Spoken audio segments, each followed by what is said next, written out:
के नाम से जानते हैं। और इसका नाम लेना यहाँ पर जरूरी है क्योंकि कस्तूरी रंगन जो इनकी अध्यक्षता में यह बनाया गया और हमारे यहाँ लागू करने की बात है। 2023 में मोस्टली बिहार में भी लागू हो जाएगा। और आपको मैं बता दूं आपके हायर एजुकेशन में इसके लिए यह काम जो है वो SHEC state higher education council को दिया है। मैंने देखा है FMC के सिलेबस भी बन के आ गए हैं, इसमें कोई यूनिवर्सिटी को कुछ करना नहीं है। एक बार डेट अनाउंस होगा सभी पूरे बिहार में यूनिवर्सिटी में नई एजुकेशन पॉलिसी के तहत जो शिक्षण कार्ड है वो शुरू हो जाएगा। यानी 3 ईयर अब नए एजुकेशन पॉलिसी में 3 इयर्स डिग्री कोर्स हो जाएंगे, 4 ईयर डिग्री कोर्स हो जाएंगे। 3 इयर्स डिग्री कोर्स का मतलब क्योंकि इसमें आपको बताया गया कि मल्टीपल एंट्री एंड एग्जिस्ट है ना, फ्लेक्सिबल एजुकेशन, जब चाहो आओ और जब चाहे चले जाओ। जैसे हम लोग आ रहे हैं, कुछ लोग आ रहे हैं, कुछ लोग जा रहे हैं। तो मेरे का मतलब कि आपने फर्स्ट ईयर किया, आपको कहीं नौकरी लगे गुजरात में तो ले जाइए, आपको सर्टिफिकेट दे डिग्री मिल गई। फिर कहीं से छोड़ छाड़ के आ गए, फिर आप कहीं लगा के पढ़ लें तो सेकेंड ईयर आप पढ़ना चाहते हैं ना, तो डिप्लोमा की मिलेगी डिग्री। 3rd ईयर आपने कर लिया है ना, तो वैसी परिस्थिति में आपको डिग्री मिलेगी। यानी सर्टिफिकेट, डिप्लोमा और डिग्री, ये 3 साल 3 इयर्स का था वो ऑलरेडी हो गया। और पहले क्या था कि हमारी नौकरी लग गई, तिलका मांझी भागलपुर यूनिवर्सिटी में मैंने फर्स्ट ईयर सेकेंड ईयर गया, दिल्ली में नौकरी लग गई। अब मालूम हुआ कि फिर से अब करने आओ है ना, तो बड़ी मुश्किल थी। लेकिन इसमें मल्टीपल एंट्री और एग्जिस्ट जो डिग्री जो लेवल होगा कॉलेजों में वो 3 इयर्स वाला होगा और 4 इयर्स वाला ही डिग्री मिलेगी है ना। उसमें अंतर यह है कि 4 इयर्स में जो डिग्री आपको मिलेंगे उसमें माइनर या मेजर रिसर्च जो है वो लेना पड़ेगा। जहाँ तक PG का सवाल है तो PG में भी जो 3 इयर्स डिग्री करके आएंगे वो 2 साल का PG करेंगे और जो 4 ईयर वाला जो डिग्री लेगा है ना वो 1 साल का उसका PG का है ना वो कोर्स होगा। जहाँ तक PhD का सवाल है उसके लिए आप जानते ही हैं कि PG करना जरूरी है, लेकिन जो 4 ईयर डिग्री लेकर आएगा वो PG कर सकते हैं।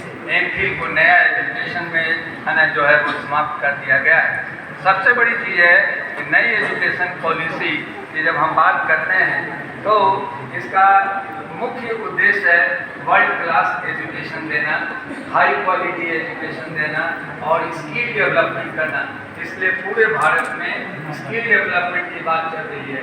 आज का भी आप अखबार पढ़ लें तो खासकर विद्यालयों में 2023 या कितना ज़्यादा विद्यालयों में स्किल डेवलपमेंट प्रोग्राम चलाए जाएंगे और इसके लिए national council of vocational course and training के द्वारा आपको मान्यता ली जाएगी और स्कूल से ही जो है वो स्किल डेवलपमेंट प्रोग्राम जो है वो चलाए जाएंगे जिससे लोगों को रोजगार मिले। क्योंकि ये सस्टेनेबल डेवलपमेंट से जुड़ा हुआ है और सस्टेनेबल डेवलपमेंट का मैं बार बार कहता हूँ, सस्टेनेबल डेवलपमेंट का मतलब एक ऐसे डेवलपमेंट से होता है जिसमें आप अपनी आवश्यकता की पूरी करें लेकिन हमारे जो फ्यूचर में आने वाले जनरेशन है उनका भी ध्यान रखें।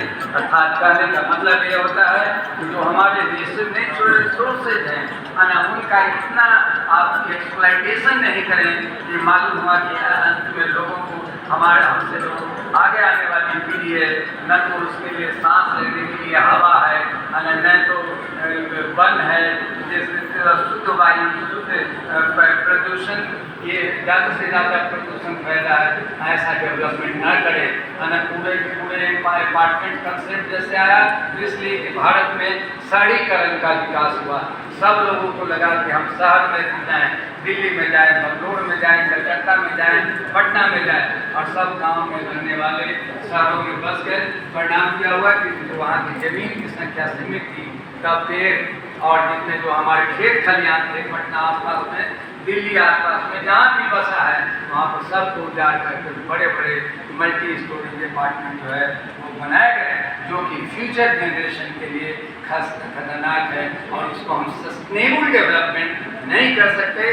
सस्टेनेबल डेवलपमेंट का मतलब वो डेवलपमेंट से होता है जो आप अपनी आवश्यकताओं को पूरा करते हैं लेकिन जो हमारे भावी जो हमारे भविष्य के लोग हैं जो आगे की पीढ़ी है उसका भी ख्याल रखें, यानी कि उसका क्या that is called sustainable development.